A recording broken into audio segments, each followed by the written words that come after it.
Assalamualaikum warahmatullahi wabarakatuh. Bertemu kembali dalam mata kuliah perancangan tata letak fasilitas dengan topik material handling system bagian kedua.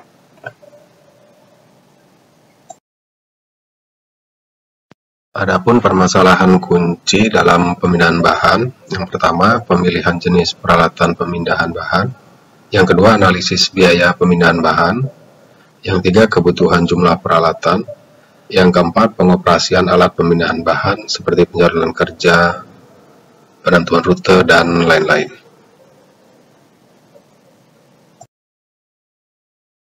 Kita awali bagaimana cara pemilihan jenis peralatan pemindahan bahan. Pemilihan peralatan pemindahan bahan ini tujuannya adalah mendapatkan alternatif peralatan pemindahan bahan yang terbaik.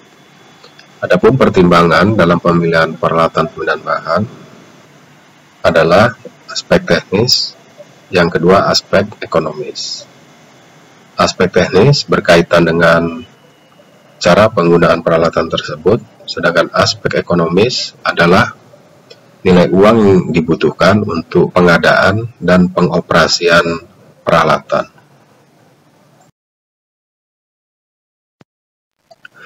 Pertimbangan yang telah dijelaskan sebelumnya, yaitu aspek teknis dan aspek ekonomis, selanjutnya di breakdown menjadi kriteria-kriteria.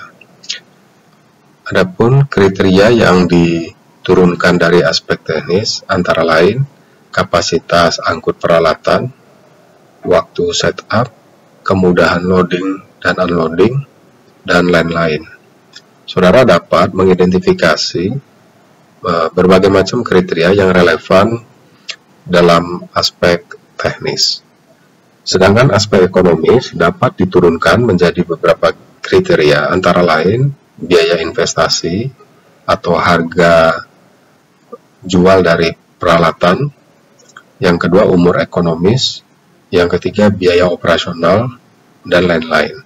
Di sini juga saudara dapat mengidentifikasi kriteria yang relevan dalam aspek ekonomis.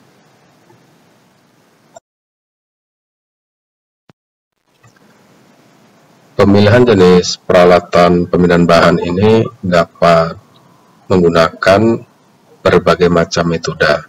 Saya akan jelaskan salah satu contoh metode multi kriteria decision making yang sederhana, yang praktis, tetapi sangat relevan diterapkan untuk menyelesaikan kasus-kasus sederhana dalam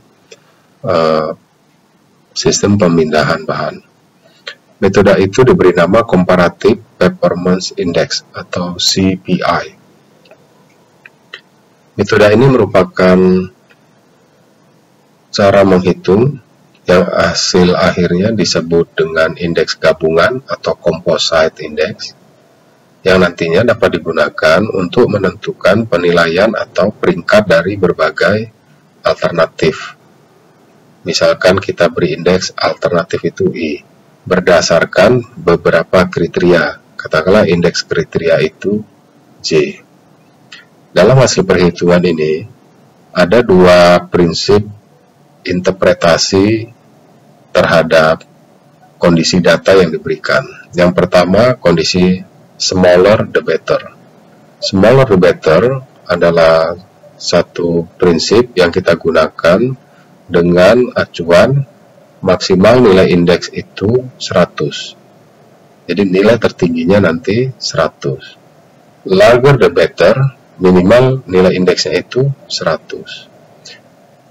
Dalam penerapan Comparative Performance Index, tugas utama kita adalah mengkonversi data real menjadi nilai indeks dengan mempertimbangkan prinsip smaller the better maupun larger the better. Sekarang kita berikan sebuah contoh. Ada 4 kriteria untuk pemilihan peralatan peralatan pemindahan bahan. Yang pertama harga peralatan, satuannya rupiah per unit. Yang kedua biaya operasional, satuannya rupiah per bulan. Berikutnya kapasitas, satuannya unit. Selanjutnya waktu setup, menit per pengangkutan. 4 kriteria ini kita berikan bobot masing-masing 0,35, 0,30, 0,20, 0,15. Dari mana sumber data bobot ini? Sumber data bobot ini berdasarkan pendapat pakar atau pendapat dari pengambil keputusan yang terlibat dalam perancangan tata letak pabrik, atau lebih spesifik pakar yang membidangi rancangan sistem pemindahan bahan. Kita punya dua alternatif, pilihan 1 dan pilihan 2. Katakanlah itu sebagai optionnya. Pilihan 1 harga peralatannya 500. Pilihan 2 harga peralatannya 375. Jika kita hanya berdasarkan kriteria ini, maka saudara akan pilih harga peralatan yang paling murah, yaitu pilihan 2, 375. Biaya operasional pilihan 1, 350, sedangkan biaya operasional pilihan 2, 425. Jika kita hanya mempertimbangkan biaya operasional saja, maka saudara akan pilih biaya yang terkecil, yaitu pilihan 1, 350. Kriteria ketiga, kapasitas. Saudara akan memilih alat angkut yang punya kapasitas terbesar. Pilihan 1, 125, pilihan 2, 100. Maka pilihan saudara akan jatuh kepada 125, yaitu pilihan 1. Demikian juga untuk waktu setup. Waktu setup yang akan kita pilih adalah waktu setup yang tercepat. Smaller the better. Maka saudara akan pilih pilihan 1, karena waktu setupnya 5 menit. Lebih cepat dibandingkan dengan pilihan 200 menit. Nah, jika kita dihadapkan pada set data seperti ini, bagaimana cara kita menerapkan CPI untuk bisa memilih alternatif dengan 4 kriteria? Berikut penjelasannya.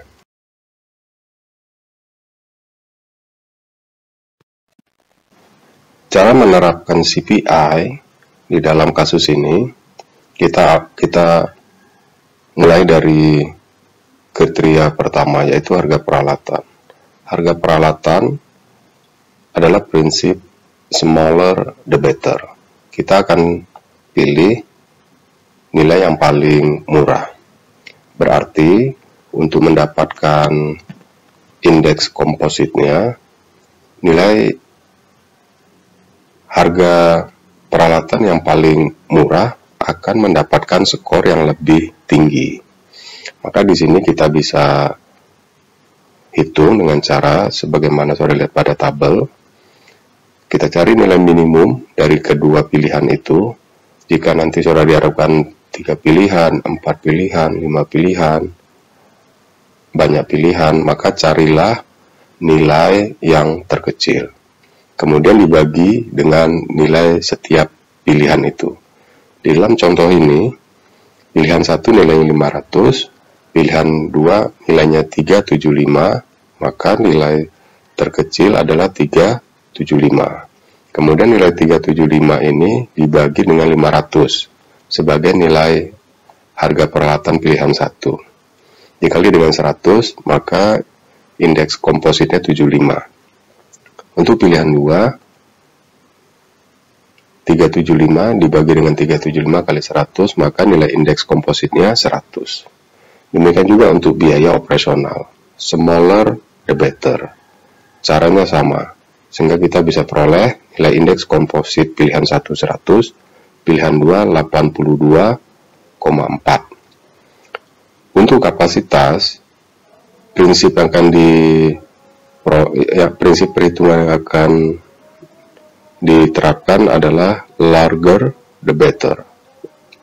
Yang besar akan lebih baik. Maka kapasitas alat angkut yang besar akan mendapatkan indeks komposit yang lebih besar. Maka kita bisa hitung dengan cara berikut. Kita cari nilai minimum 125 dibanding dengan 100, nilai minimum adalah 100. Maka cara mendapatkan nilai indeks kompositnya 125 dibagi nilai yang terkecil, dalam ini 100. Jadi 125 dibagi 100 dikali dengan 100, maka indeksnya menjadi 125. Itu untuk pilihan 1. Demikian juga untuk pilihan 2 caranya sama. Kita bisa dapatkan nilai 100. Selanjutnya kriteria 4 waktu setup. Prinsip yang digunakan adalah smaller the better. Ini kita terapkan sama seperti kita menghitung indeks untuk harga peralatan, untuk biaya operasional. Saudara bisa lihat penjelasan atau urian perhitungan, sehingga pilihan 1 mendapatkan nilai indeks 100, pilihan 2 mendapat indeks 500. Kita sudah selesai untuk mendapatkan nilai indeks komposit dari setiap kriteria dan setiap pilihan. Selanjutnya kita akan hitung nilai agregatnya. Nilai agregat dari setiap pilihan. Caranya bagaimana? Caranya, setiap nilai kriteria dari setiap pilihan, saudara kalikan dengan bobot. Ini yang biasa kita kenal dengan istilah expected value, nilai rata-rata terbobot.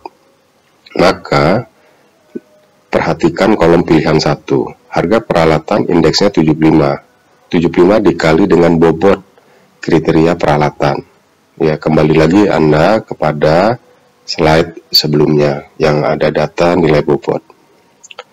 Jadi 75 dikali dengan nilai bobotnya ditambah 100 kali dengan nilai bobot ditambah 125 dikali dengan nilai bobot ditambah 100 dikali dengan nilai bobot, maka hasil jumlah dari hasil perkalian tersebut 96,25.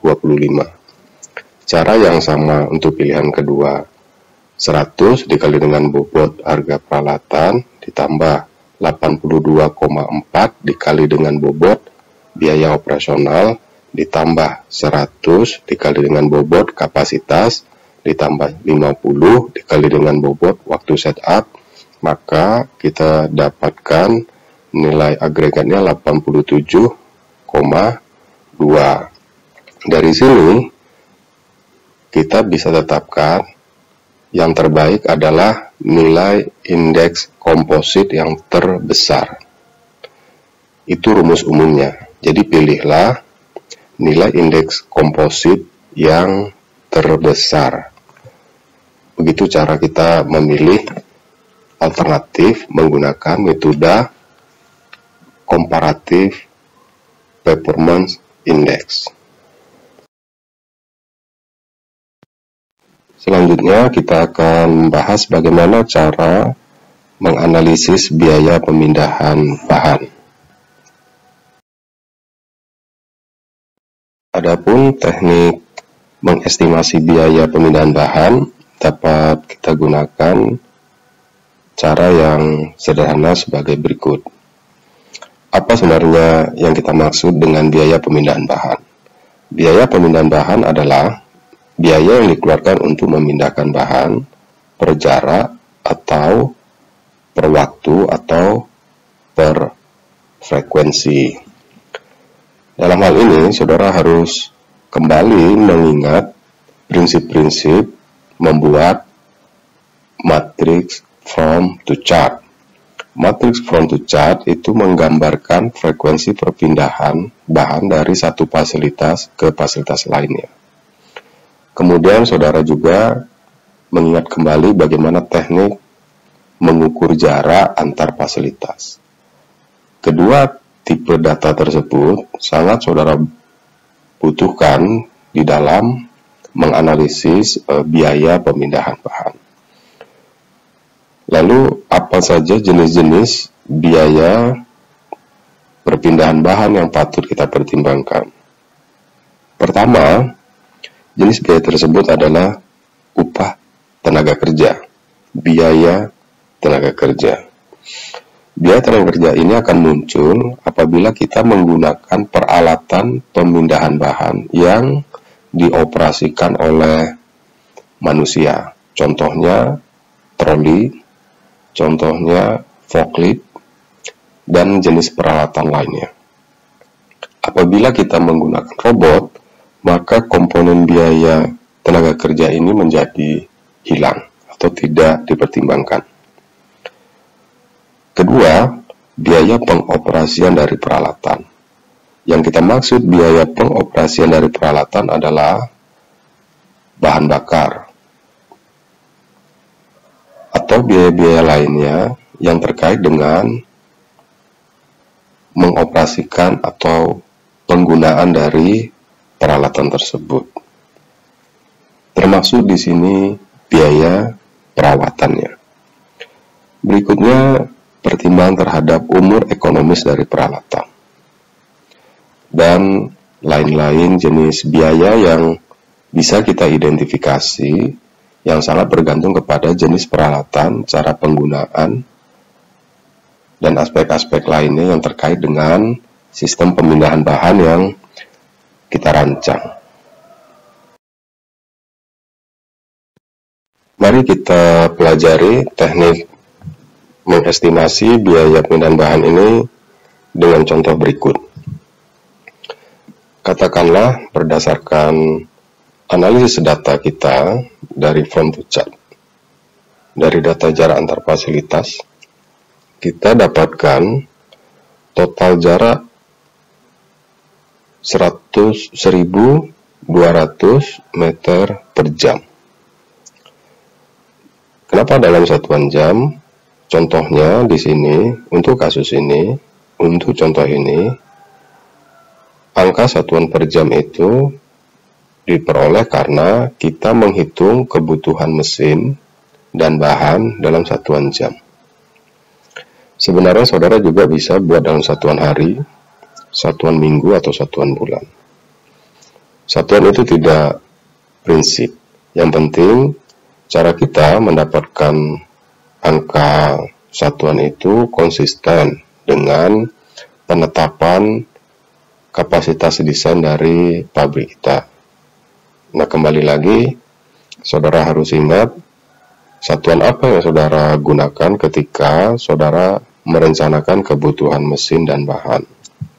Kita kembali ke contoh ini. Katakanlah satuan yang kita gunakan adalah jam.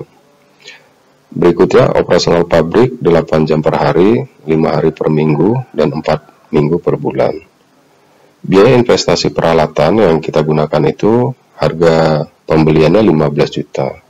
Ketika umur ekonomisnya nanti berakhir, maka barang atau biaya nilai sisa dari peralatan tersebut menjadi hanya 1 juta. Diperkirakan umur ekonomis peralatan 15 tahun. Jumlah tenaga kerja 1 orang untuk setiap peralatan. Gaji tenaga kerja per bulan sebesar 2.500.000. Cara menyelesaikan permasalahan tersebut diawali dengan menetapkan apa yang menjadi tujuan perhitungan kita. Dalam kasus ini, kita membatasi untuk mendapatkan berapa biaya yang dikeluarkan dari kegiatan pemindahan bahan dalam satuan periode, katakanlah dalam satuan bulan, dan nantinya akan kita konversi menjadi biaya per satuan jarak. Kedua jenis unit cost ini banyak manfaatnya di dalam menganalisis biaya produksi. Selanjutnya kita lakukan formulasi matematisnya, diawali dengan total biaya. Bagaimana cara kita menghitung total biaya? Dalam kasus ini, total biaya dihitung dengan cara jumlah dari biaya depresiasi dan biaya tenaga kerja. Biaya depresiasi dapat dihitung dengan berbagai macam teknik perhitungan depresiasi. Dalam kasus ini kita menerapkan yang paling umum atau yang paling banyak digunakan, yaitu straight line. Cara menghitungnya adalah harga beli dikurang dengan nilai sisa dibagi umur ekonomis. Selanjutnya, bagaimana cara kita menghitung biaya per meter? Biaya per meter diperoleh dari biaya per bulan dibagi dengan total jarak per bulan. Mari kita aplikasikan formulasi ini. Yang pertama sekali, untuk bisa menghitung total biaya, maka kita harus hitung depresiasi. Dari data, kita bisa dapatkan depresiasi dengan cara menghitung 15 juta sebagai harga awal dari alat, dikurang 1 juta sebagai nilai sisa, dibagi dengan 15 tahun. Karena kita menetapkannya dalam satuan bulan, maka 15 tahun dikali dengan 12 bulan. Sehingga kita memperoleh biaya depresiasi per bulannya sebesar Rp77.777,78. Total biaya diperoleh dari biaya depresiasi ditambah dengan upah. Biaya depresiasi per bulan Rp77.777,78 dan upah tenaga kerja per bulan 2,5 juta, sehingga total biaya diperoleh adalah Rp2.577.778 per bulan. Ini adalah total biaya yang kita keluarkan dalam satuan bulan sebagai akibat dari mengoperasikan salah satu jenis peralatan pemindahan bahan. Lalu bagaimana kita bisa mendapatkan biaya pemindahan bahan ini per satuan jarak? Pertama sekali kita harus tahu apabila data jarak yang kita peroleh dalam satuan hari atau dalam satuan jam, maka saudara harus konversi total jarak itu untuk kegiatan selama 1 bulan.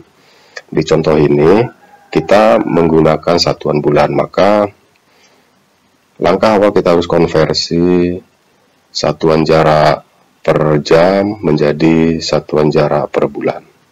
Data sudah diperoleh bahwa dalam 1 hari kita bekerja 8 jam, dalam 1 minggu 5 hari, dan dalam 1 bulan 4 minggu.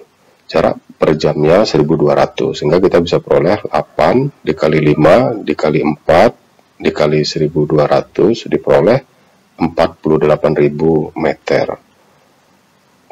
per bulannya. Ini adalah total jarak yang harus ditempuh oleh sebuah alat material handling dalam melakukan aktivitas di dalam pabrik. Dari total jarak per bulan kita akan bisa hitung berapa biaya per bulan. Biaya per bulan adalah biaya per meter adalah biaya per bulan dibagi total jarak per bulan. Maka biaya per meternya kita ambil total biaya per bulan 2.577.778 dibagi dengan total jarak per bulan 48.000, sehingga kita bisa peroleh biaya yang dikeluarkan per meternya adalah dalam 1 bulan, ya, biaya per meter dalam 1 bulan adalah Rp13,4. Ini adalah salah satu cara sederhana kita mengestimasi biaya pemindahan bahan.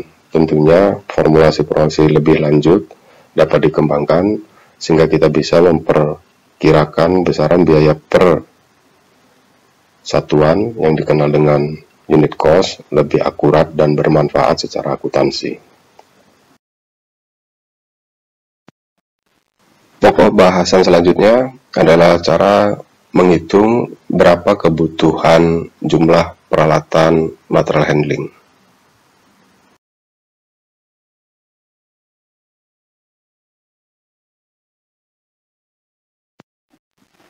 Cara menghitung berapa unit kebutuhan peralatan material handling dapat dilakukan dengan berbagai macam pendekatan. Yang harus dipertimbangkan adalah tipe dari alat material handling itu sendiri dan sistem pemindahan bahan yang diterapkan di dalam sebuah fasilitas atau dalam sebuah pabrik. Kali ini saya akan jelaskan sebuah pendekatan yang digunakan untuk menghitung kebutuhan peralatan material handling dalam sistem automated guiding vehicles, yaitu sebuah sistem pemindahan bahan yang dilakukan secara otomasi. Pendekatan ini juga dapat saudara gunakan untuk menghitung berapa kebutuhan forklift. Pendekatan ini punya karakteristik bahwa jalur pergerakan dari alat material handling itu tetap. Rutenya telah ditentukan terlebih dahulu. Kemudian beberapa spesifikasi data yang dibutuhkan untuk kita melakukan perhitungan-perhitungan. Ini adalah sebuah teknik heuristik yang dapat dikembangkan lebih lanjut menjadi teknik optimisasi atau model matematik. Kita awali untuk menghitung kebutuhan peralatan material handling adalah menghitung waktu siklus pengiriman, delivery cycle time. Bagaimana cara menghitungnya? Katakanlah kita beri notasi delivery cycle time dengan notasi TC. Satuannya menit per delivery, per pengiriman. Dihitung dengan rumus sebagai berikut. TC sama dengan TL ditambah LD per PC ditambah TU ditambah LE per PE. TL adalah waktu yang dibutuhkan untuk loading, satuannya menit. LD adalah jarak yang ditempuh antara stasiun loading dan unloading, satuannya meter. PC adalah kecepatan saat membawa muatan, satuannya meter per menit. TU adalah waktu yang dibutuhkan untuk unloading, satuannya menit. LE adalah jarak yang ditempuh tanpa muatan. Ini misalnya forklift setelah mengantar barang ke kontainer, kembali lagi ke gudang dalam keadaan kosong, berapa jaraknya? Bisa saja LD dan LE jaraknya sama. Ya, karena dia menggunakan rute yang tetap. Ini menjadi persoalan kompleks ketika menghantar pada rute tertentu dan kembali di rute yang berbeda. Maka dibedakan antara LD dengan LE. PE adalah kecepatan alat angkut tanpa muatan.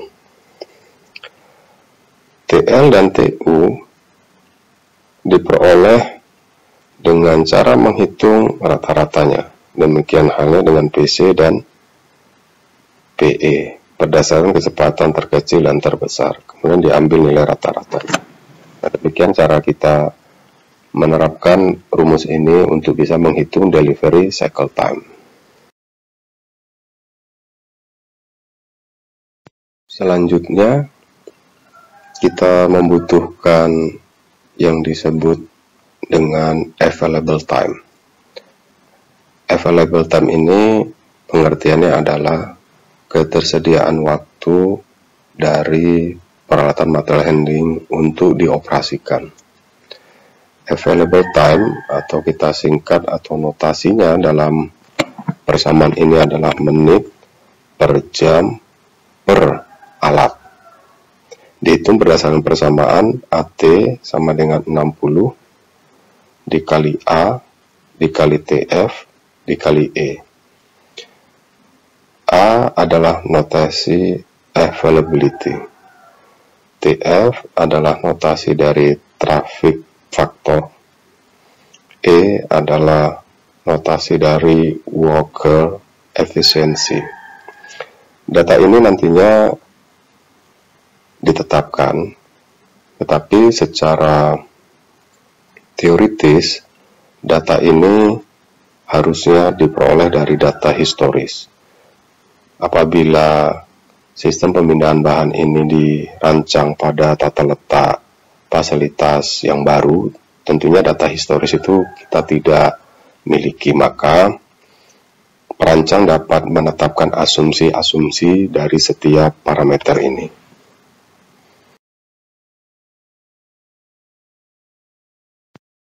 Berikutnya adalah menghitung workload. Workload dinotasikan dengan WL, satuannya menit per jam. Dihitung dengan cara WL sama dengan RF dikali dengan TC. RF adalah total delivery requirement atau dari delivery per jam yang diperoleh dari hasil bagi antara frekuensi perpindahan dengan jam kerja per hari. Intinya, workload merepresentasikan dalam 1 jam alat material beroperasi berapa menit waktu yang dibutuhkan.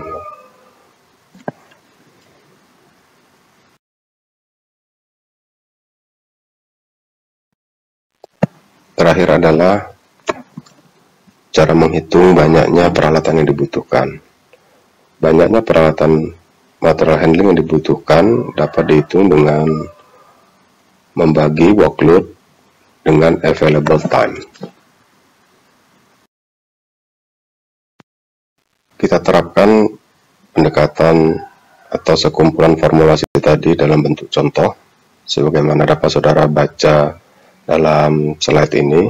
Silakan diidentifikasi mana saja parameter-parameter yang relevan dengan rumus-rumus yang sudah dijelaskan sebelumnya. Di sini ada loading time pada saat di stasiun load 0,75 menit. Kemudian ada di situ informasi tentang unloading time, waktu untuk membongkar. Di stasiun unload, di stasiun pembongkaran 0,50 menit. Pada contoh ini juga ada informasi tentang how many vehicle are required to satisfy demand, untuk memenuhi permintaan pada layout jika totalnya 40 delivery per hour. Targetnya adalah per jam ada 40 pengiriman yang harus dikerjakan oleh AGVS ini, oleh Automated Guided Vehicles ini. Di sini juga ada performance parameter seperti vehicle velocity, kecepatan alat angkutnya itu sendiri yaitu 50 meter per menit. Availability-nya 0,95, di sini langsung ditetapkan. Availability ini juga sebenarnya bisa saudara hitung dari waktu yang tersedia dengan memperhatikan lamanya sebuah peralatan melakukan pekerjaan dan waktu antar kerusakan dari peralatan tersebut. Tapi di contoh ini disederhanakan, langsung ditetapkan. Availability dari alat itu 95%, ya, 0,95.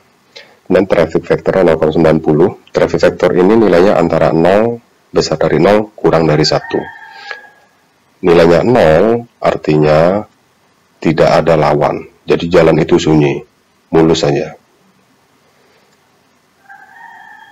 Maaf, terbalik ya, 0 sampai 1. Kalau 0 itu artinya macet total. Kalau 1, jalannya sunyi, tidak ada lawan. Di sini traffic factor 0,90 artinya ada hambatan sedikit di dalam kegiatan pergerakan alat ini di sepanjang rutenya. Berikutnya operator efisiensi does not apply. Efisiensi operator tidak dipertimbangkan.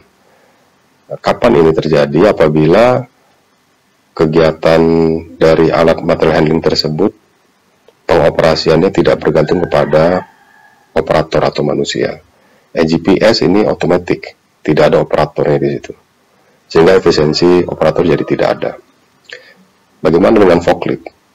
Forklift itu dioperasikan oleh operator, maka saudara harus masukkan pertimbangan nilai efisiensi dari si operator.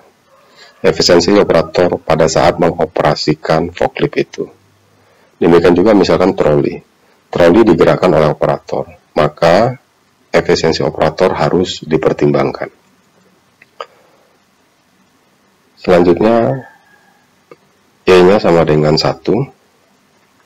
Pertanyaannya adalah, saudara suruh menghitung berapa travel distance, loading, dan empty. Berapa ideal delivery cycle time, menghitung cycle time-nya. Dan yang terakhir, menghitung berapa banyak alat yang dibutuhkan. Gambar 10.15 ini adalah layout dari rute pergerakan EGPS itu, sebagaimana sudah diuraikan pada penjelasan contoh soal. Saudara pelajari dengan seksama dan cermat jaraknya. Di situ ada jarak 40, ada jarak 55, ada jarak 20, ada jarak 20. Silakan ditelaah, dicermati. Di bagian kanannya saudara akan dapatkan rincian cara perhitungan. Cara perhitungan sebenarnya sederhana ya. Tingkat kesulitan dari pendekatan ini adalah cara kita mendapatkan data. Kita harus banyak bangun asumsi untuk bisa mengenerate berbagai macam parameter yang dibutuhkan dalam formulasi ini. Saudara bisa perhatikan ya, total cycle time-nya. Sebelum total cycle time saudara bisa hitung, saudara harus tahu dulu jaraknya. Jaraknya di situ ada pada saat jarak EGPS membawa muatan 110, itu dari mana datangnya? Coba dihitung, saudara bisa lihat pada gambar. Ketika dia kembali dalam keadaan kosong, jaraknya 80 meter, lihat lagi ke gambar, dari mana datangnya 80 meter.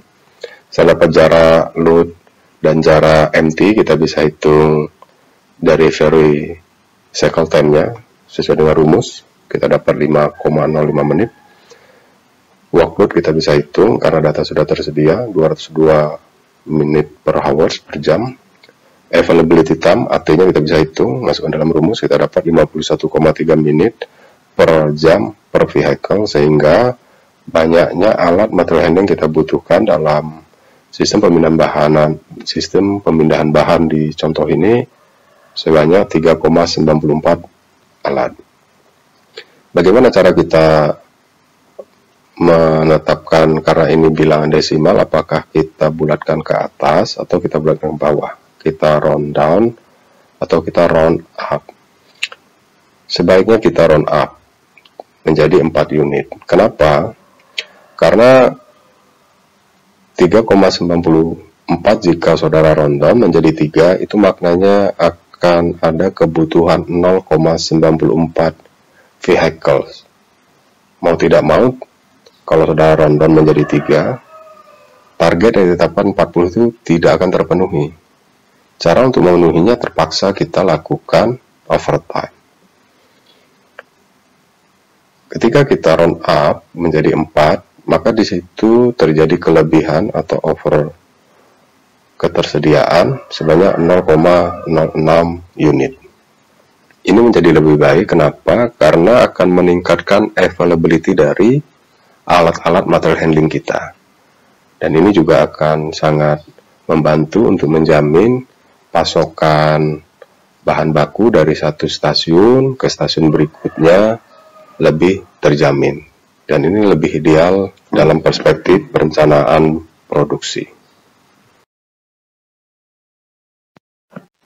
Pokok bahasan terakhir dalam penentuan kebutuhan peralatan material handling ini adalah teknik optimisasi atau model matematika.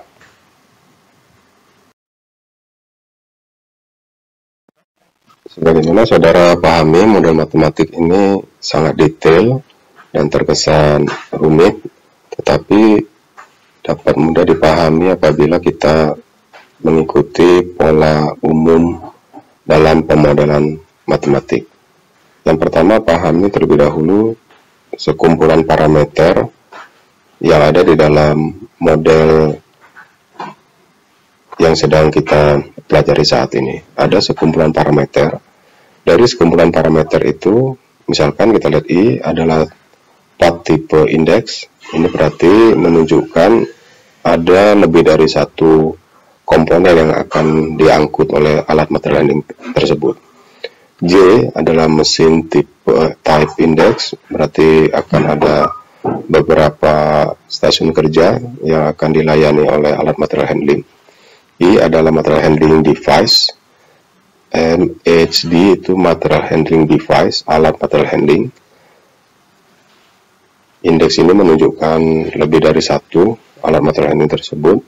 LI adalah set of material handling device that can be used to transport part type I.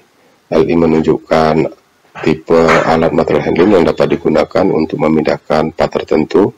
Artinya kan bisa saja alatnya beberapa tipe, tapi tidak bisa memindahkan keseluruhan tipe-tipe produk. H ada length of planning period, periode perencanaannya. DI adalah number of unit dari tipe part I yang dibutuhkan untuk diproduksi. KIJ adalah set of mesin, sekumpulan mesin. MIJ adalah set mesin from which part type I can be sent to machine. J for next processing step. AI, BI, dan seterusnya. Ini adalah sekumpulan parameter. Dari sekumpulan parameter ini dapat kita pahami bahwa model matematik ini nanti bicaranya adalah rute dan alat modeling apa yang cocok digunakan dalam pemindahan bahan. Berikutnya lanjutan beberapa parameter lainnya yang ada di dalam model VT, TI, JKT, dan CI, JKT. Adapun yang menjadi variabel keputusannya ada dua, X, I, JKL. Ini adalah variabel keputusan yang terkait dengan number of unit part type I to be transported from machine J to K using MHDI. Banyaknya tipe produk I yang akan dipindahkan dari mesin J ke mesin K menggunakan material handling device I. Jadi nanti akan ada pilihan material handlingnya apa, dipindahkan dari mesin J ke mesin K, berapa banyak produk tertentu yang akan dilayani oleh material handling tertentu. Itu untuk X, I, J, K, L. Sementara untuk variabel YI itu adalah variabel yang akan memberikan informasi berapa banyak alat material handling tipe I yang dipilih.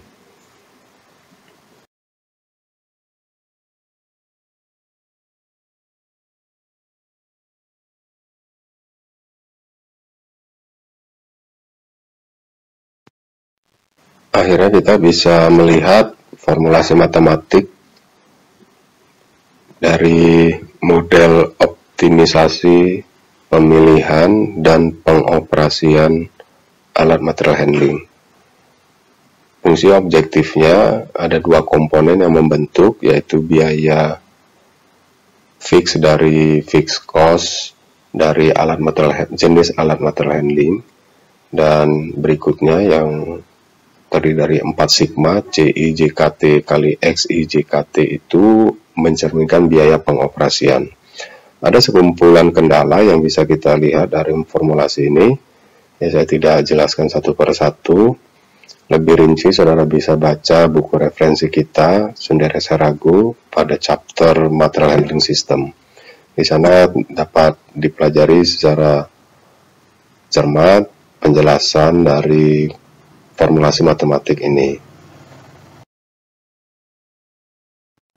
Kita ambil contoh bagaimana cara kerja dari model matematik tadi. Perhatikan contoh berikut.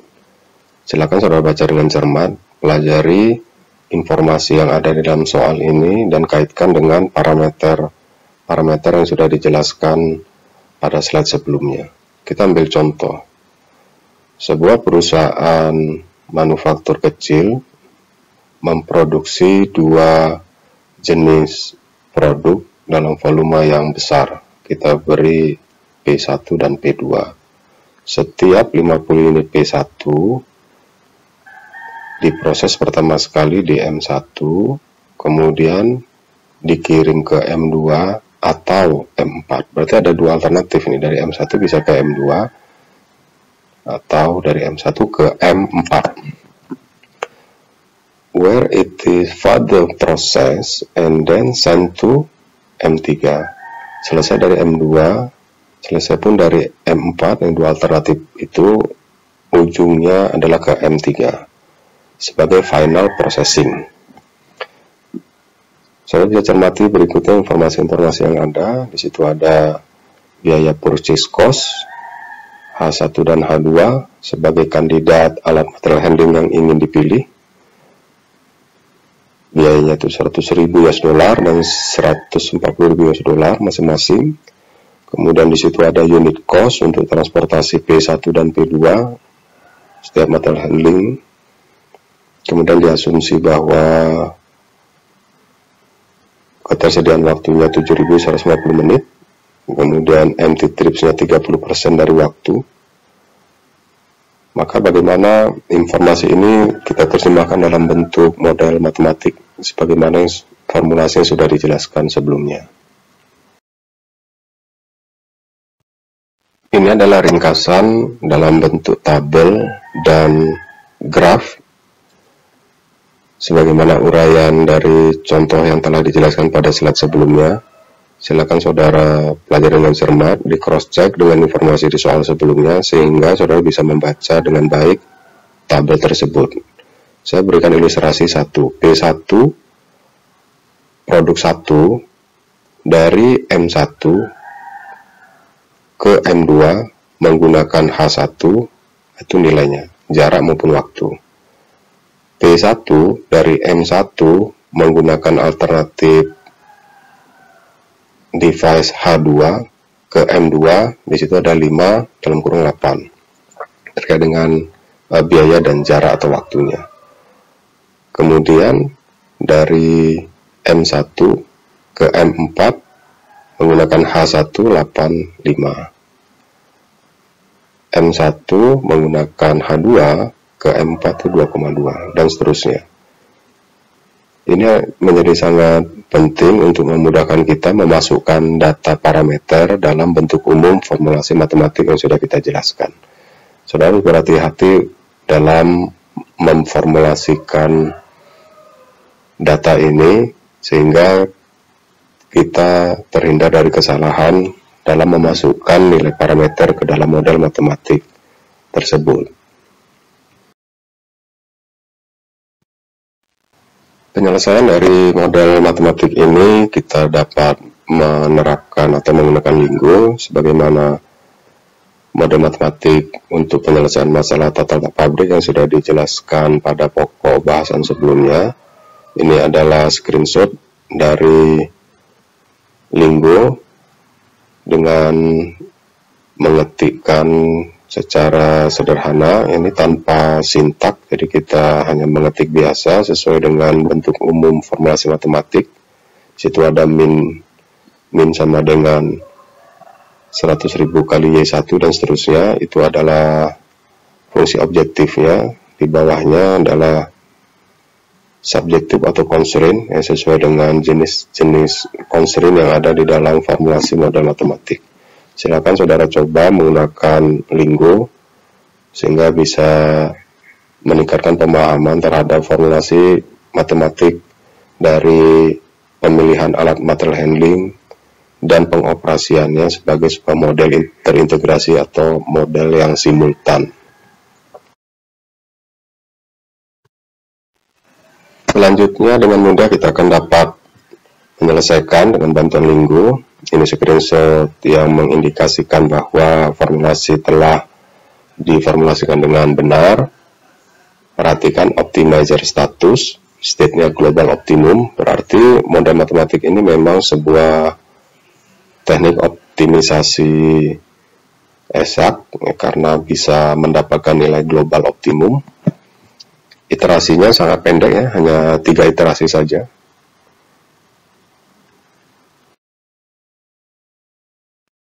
Nah, ini adalah output dari Linggo yang menjadi petunjuk bagi kita kondisi optimal yang diperoleh. Lihat objective value 140.690. Itu adalah nilai dari fungsi objektifnya. Mari kita baca variabel Y10, Y10, Y21. Berarti alternatif material handling device yang kita pilih adalah Y2 karena nilainya 1. Y1 dan Y2 ini dalam formulasi matematik bentuknya adalah bilangan binary integer. Model matematik yang kita pelajari ini adalah formulasi linear programming yang masuk kategori mixed integer linear programming atau MILP, mixed integer linear programming. Berikutnya saudara bisa perhatikan pada variabel X1121 nilainya 0, artinya rute ini tidak dipilih. Yang dipilih yang bernilai 50 itu, saudara bisa lihat X1142, berarti ini adalah rute yang dipilih oleh material handling 2. Jadi saya perhatikan ujungnya itu selalu 2 ya, X1142, kemudian ada nilainya lagi X2122, kemudian X2322, kemudian X1432.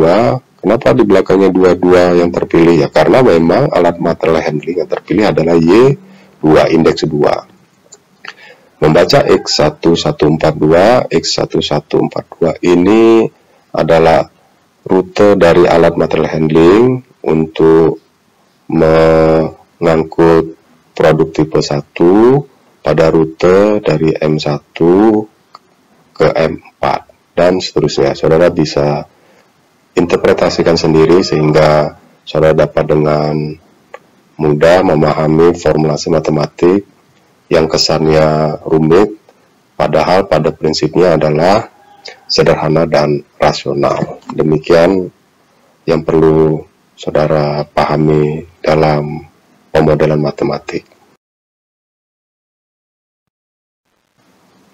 Beberapa model untuk perencanaan kebutuhan alat material ini sudah dijelaskan dalam pokok bahasan ini. Paling tidak saudara diharapkan menguasai 3 teknik dari 3 tipe persoalan dalam sistem pemindahan bahan. Baik terkait dengan isu memilih jenis alat material handling standalone ya, hanya memilih tapi tidak mempertimbangkan bagaimana cara mengoperasikannya. Kita menggunakan teknik CPI, ya, Comparative Performance Index. Berikutnya saudara telah memahami teknik mengestimasi biaya. Selanjutnya saudara memahami bagaimana cara menentukan banyaknya alat material handling secara heuristik.